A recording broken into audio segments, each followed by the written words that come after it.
The president's announcement that the U.S. will waive patent rights for COVID vaccines is a signal change in policy. And it comes after a call in this country and internationally for much quicker and larger assistance for the rest of the world. William Brangham looks at the potential impact of this decision and the reaction to it. That's right, Judy. Nations are meeting right now at the World Trade Organization discussing this very question of waiving vaccine patent protections. The U.S. said it will engage in those talks tomorrow. This comes as less than 10% of the world's population has been vaccinated, and the disparities are enormous. The richest countries are getting vaccinated about 25 times faster than those with lower incomes. The global demand for these vaccines is far greater than the supply. Madhavi Sundar is Associate Dean for International and Graduate Programs and a Professor of Law at Georgetown University Law Center, and she joins me now. Thank you very much for being here. I know you had pressed for this change as well. There was a lot of public pressure on the administration to do so. Make the case. Why is this the right move? Well, it's not just the right move, it's appropriate, it's necessary, and it's coming not a moment too soon. Basically, patents are limiting the supply of these incredibly vital COVID-19 vaccines in order to achieve global herd immunity. Experts estimate that we need 11 billion doses. And right now, in terms of just looking at the licensed suppliers for these vaccines, we're talking about just over 3 billion doses that we have pathways to see produced. Without access to this patented technology that could be available much more broadly to manufacturers around the globe, we're not going to get anywhere near those numbers that we need.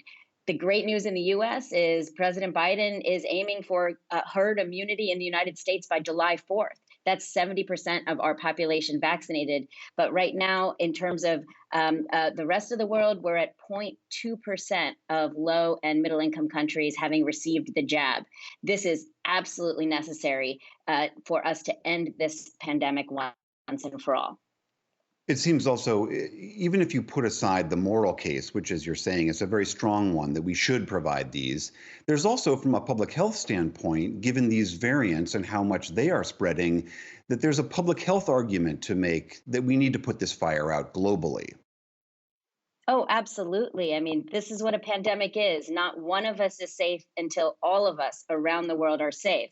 And so our success here at home will be terribly undermined if we don't attend to this incredible need around the world. And let me just add one more thing. This is an unprecedented move, but we've been here before. A century ago, the United States government broke the Wright brothers patents in their airplane flight technology. Because it was critical to our war effort in World War I. And again, we're at that point of incredible need in terms of our national security and, as you say, global public health. So I'm so happy about this news, and we just hope that Europe and others will join in supporting the U.S. in pushing for these waiving these patents on these vaccines. As you might imagine, the pharmaceutical industry is not happy about this. A representative of PhRMA, the pharmaceutical industry trade group, put out a statement today saying this move will not save lives and quote, the Biden administration has taken an unprecedented step that will undermine our global response to the pandemic and compromise safety. What do you make of that argument? Well, I'm really concerned to hear them raising concerns about safety. I mean, we have generic producers of medicines and vaccines around the world, especially in India. For example, India is called the pharmacy to the developing world, and they have for decades provided safe and effective medicines for not just the low and middle income countries, but the United States too. So I think it's really irresponsible to raise questions about safety. Now, of course, we have to deal with those questions even in our own country, so they're important. But when we're dealing with real issues like vaccine hesitancy, I think we have to be very cautious about that and recognize that, in fact, we have extremely reliable and safe and effective generic producers of drugs and vaccines around the world. In terms of their other concerns, I think they're concerned about the effect of this waiver on incentives.